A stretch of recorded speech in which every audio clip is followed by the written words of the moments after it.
Training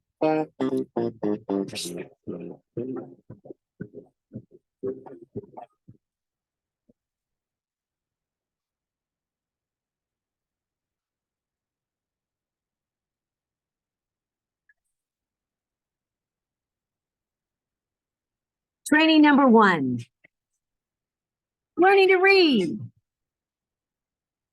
Believe it or not, students, the vast majority of young people these days honestly do not know how to read. And if you're going to be tutoring any young person, it is critical that you learn to train for this activity.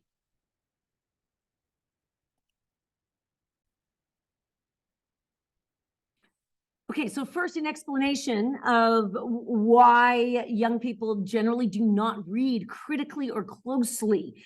And that is the difference between what is called a digital immigrant, which would be my generation or older. We did not hit computers till very late teens, early 20s. And so our brains literally wire differently than you, which would be a digital native. In other words, you had digital technology from cradlehood. And so 3 key thoughts on what's changing between my brain and your brain and any brain of any young person that you will tutor. Number 1, technology and the use of digital technology, and this applies even to digital immigrants now using technology ubiquitously. Technology is literally reshaping our brains. It's changing how neurons connect, or more importantly, don't connect. And 3 reasons why. We are keyboarding more than we write. Studies show the very physical act of writing incorporates more neuron memory than simply keyboarding on a keyboard. And since very often students learn how to cursive write, maybe 2nd, 3rd grade, and then they only write for a year or 2, and then by upper elementary and middle school, we're almost keyboarding words exclusively. There's a lack of close reading because of the lack of physical writing. Number 2, what's changing? This generation spends more time clicking on things rather than coloring. So when you want to color, you're clicking on stuff instead of physically coloring between the lines, physically drawing, physically painting, physically modeling, all of those hands-on physical activities, physically doing Legos and models and things like that. They wire stuff together, and the more time you spend on digital technology versus in the physical real world, it's changing, again, how your brain perceives the world around it. And last thing, because we spend more time tapping on screens than we actually do physically touching 3-dimensional objects, especially when it comes to learning, it is decreasing our ability to conceptualize in 3D, greatly impacting the sciences and math especially. Key thought number 2, this is absolutely critical. I just painted a rather dismal portrayal of the digital native brain, but key thing is that your fingertips are connected and send signals to your frontal cortex. Now, the frontal cortex, if you remember your neurology and biology, the frontal cortex is the thinking part of your brain, the conscious thinking part of your brain, critical reasoning, decision-making, all of that is in your frontal cortex. And your fingertips are connected in processing information for your frontal cortex. It's actually a little bit of a roundabout way. Your front, when it comes to math especially, those fingers are connected here to a area called the left angular gyrus, and that information is sent there and then bounced up to the frontal cortex in order to process and think about what your fingertips are perceiving. So if your fingertips are connected to your frontal cortex, here is the logical reasoning. When you decrease finger usage, you decrease frontal cortex usage, which means you don't think as deep or critically. Number 3, some students get this, some students don't. Screen reading, reading off an iPad, reading off a laptop, reading off your cell phone is different in nature than print reading off a book, a notebook, 3x5 cards, etc. When our eyeballs hit a screen, it tends to wander. That's because of the light nature of the screen. So eyeballs hit screens and they just kind of quickly wander across the whole screen in about 5 seconds flat. That's why good web design is designed to catch and retain attention in less than 5 seconds. Okay, if a website doesn't get and retain your attention in 5 seconds flat, it's passed on. And you know that because if you go to a website and the majority of the website is font 10 text and 2 or 3 paragraphs with no icons, no pictures, no giant, font 36 headings to click on, you tend to just go, and swipe by. Okay, so screen reading is different from print reading. Print reading tends to encourage line by line, left to right, critical reasoning. Notice the finger on the page. We'll get to that soon. So one of the first things is if your tutee has a reading assignment of any kind, textbook, English book, etc. If there is any way to get a physical piece of paper, okay, or let's say a spiral notebook of notes, or for English, physical books to underline, highlight, even read from, that is always superior than to screen reading. Now, those key thoughts lead us into the style of reading I'd like you to get used to teaching, and that is reading with 3 body parts 3 times. You will teach your tutees to read with 3 body parts 3 times. Let me explain. The 3 body parts, when you read, first shot, you read with, of course, your eyeballs, which we're used to, but your finger needs to be physically touching the page. Finger, not pencil. There's a reason why it's a finger and not a pencil touching the page. I'll explain that in a moment. Finger on the page, and most importantly, lips moving with the text, auditory out loud if at all possible, and then train them if they're in a test setting where they have to be quiet, they still move the lips as if they're lip syncing, because even the moving of the lips will stimulate the auditory part of the brain, even though no sound is coming out of the mouth. So the 3 body parts, okay, 3 body parts is finger on the page, eyeballs, and lips moving, speaking out loud. And then the 3 times is this. Pass number 1, you simply read with those 3 body parts, finger on a page, lips moving, eyes on text. Now, studies show the vast majority of the students, they only read any kind of text 1 time, and then they judge whether or not they understand.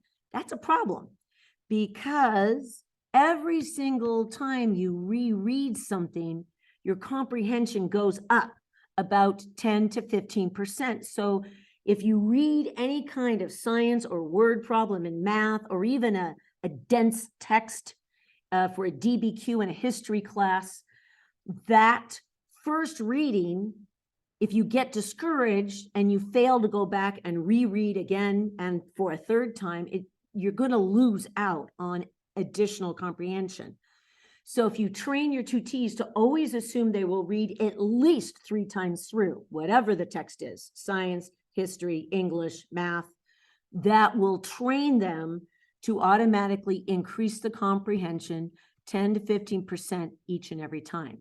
So pass number 1 is you read with 3 body parts, 3 body parts, finger on the page, eyeballs on the page, lips moving. Pass number 2, you reread for the 2nd time and you filter. Filter means you're going to highlight keywords or underline key vocabulary. If you're dealing with math, you have to pay attention specifically to all numbers and, I beg you, units. If you're dealing with history, you might want to pay attention to more geographical things like names and places, or characters if this is an English class. So you filter. So number 1, you read 3 body parts. Number 2, filter. Number 3 is you draw or diagram the information, and bullet points or outlining would also be a form of drawing or diagramming. Draw, diagram the information, and then connect and reflect on prior learning. At this point, it is really good to ask this very simple, broad question. What do you think about whatever it is so far? You want them to try to connect it to prior learning, but don't ask them a specific, what did you learn about this subject before? By narrowing the question, what did you learn about prior? That's kind of a narrowing question, and it causes intimidation because it feels like you're fishing for a specific answer. You don't want to intimidate your tutee. Instead, more of a broad question, just a general action. What do you think about it? Tell me your thoughts. If it's a math diagram, tell me what you see on the paper. Just describe what you see. If it is a DBQ for history, just what are you noticing so far? Kind of a generic outline, just a very broadening question, non-intimidating, but more inviting. Now, let me demonstrate reading with 3 body parts 3 times with a math question.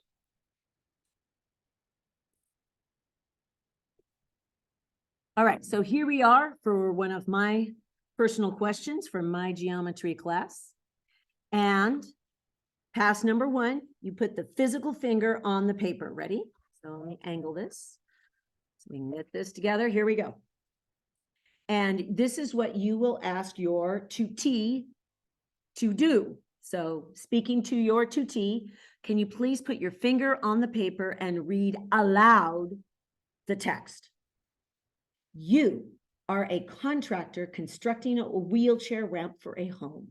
The ADA guidelines dictate that the angle of elevation for a wheelchair ramp should be no more than 5 degrees. There are 2 steps in front of the home where you are building the ramp. Each step is 8 inches in height. You are looking at a sheet of metal for the ramp, which is 18 feet long, 24 inches wide. What will be the length of the ramp? Will this length of ramp match the ADA guidelines? Okay. Now, generally, when students do math at this point, just by reading, because I've literally had math students look at something like this and I hear this, too many words. And then they just say, I don't get it. And they turn passive. I call it the jellyfish. Okay. You want to avoid the jellyfish. Tell the person after you read with 3 body parts, now you filter. And either you're using a highlighter or a pencil, it doesn't matter, to underline, okay? And get them to underline key words. You are a contractor constructing a wheelchair, making a ramp. The ADA guidelines, it's a guideline, dictate that the angle of elevation for a wheelchair ramp should be no more than 5 degrees.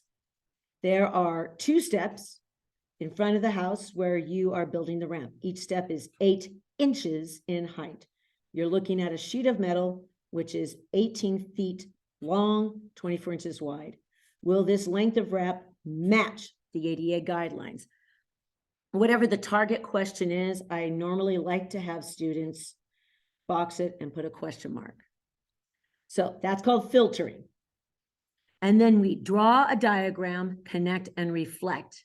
So we're going to take this information and download it into a diagram. If this was a social science, maybe we would just do an outline of what's being talked about. If it is an English class, maybe we would do a Venn diagram of character studies. If it was, a science, we would start drawing a diagram, some sort of the science. But it's very important to try to get into visual besides text. Why? Because text is one part of your brain, that'd be mostly the left brain, and the visualization of concepts is predominantly right brain. So when you force a student to go from text into some sort of picture, whether it's a diagram or an outline or a Venn diagram or a flow chart or anything that's a little bit more spatial in nature, it utilizes more brain cells. So that's why I have this little icon here that I failed to highlight in this page. I call it the no naked diagrams. So we've done pass number 1, pass number 2. We draw a diagram, connect and reflect. So we are drawing a ramp. And we have an angle of elevation. And that angle of elevation should be no more than 5 degrees. You have it, label it theta. We usually, in math class, we use theta for unknown angles. And says, and as you train, especially for things of great detail like math and science, I recommend you cross stuff out. I've drawn the ramp. I've put in the guidelines, no more than 5 degrees. The crossing out of items helps the brain not be so overwhelmed. It also makes sure you don't overlook key thoughts. Each step, and there are two, oops, we didn't draw the 2 steps. So we've got 2 steps we're meeting here. And each step is 8 inches in height. Cross that out. We're looking at a sheet of metal, and that metal is 18 feet long and 24 inches wide.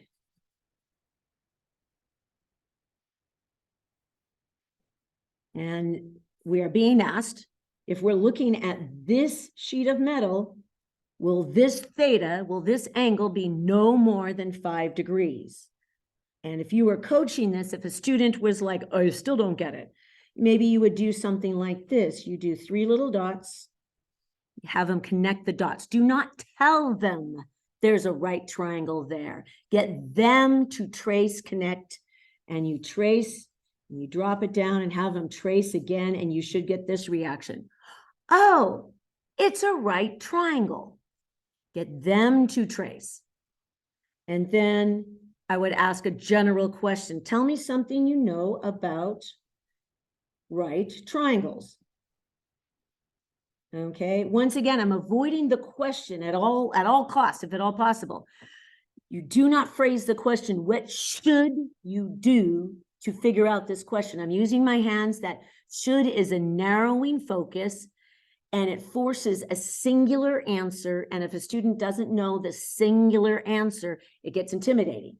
So instead, a broader, generic answer, tell me what you notice about the diagram. It's broader, it's less intimidating. And then you can get an idea like, what are they actually noticing? What are they observing so far? Which gives you information as a tutor. And if they just say, I don't understand anything, then get them to simply physically trace stuff and trace it until their brain goes, oh, it's a triangle. I've learned a thing or two about triangles. And then you go from there. And if this was an outline of social sciences and it's talking about the Revolutionary War, and they've outlined the 3 different events that potentially triggered the Revolutionary War, maybe you would just ask, well, tell me anything you know about the character, the people, the places of the Revolutionary War. Again, a broad question, anything you know. Okay, if it's about science, you could say, tell me anything you know about blood pH levels and health, or something like that. Again, it's a broader question. So I have demonstrated reading with 3 body parts 3 times. Please encourage the people you are tutoring to start engaging in this method.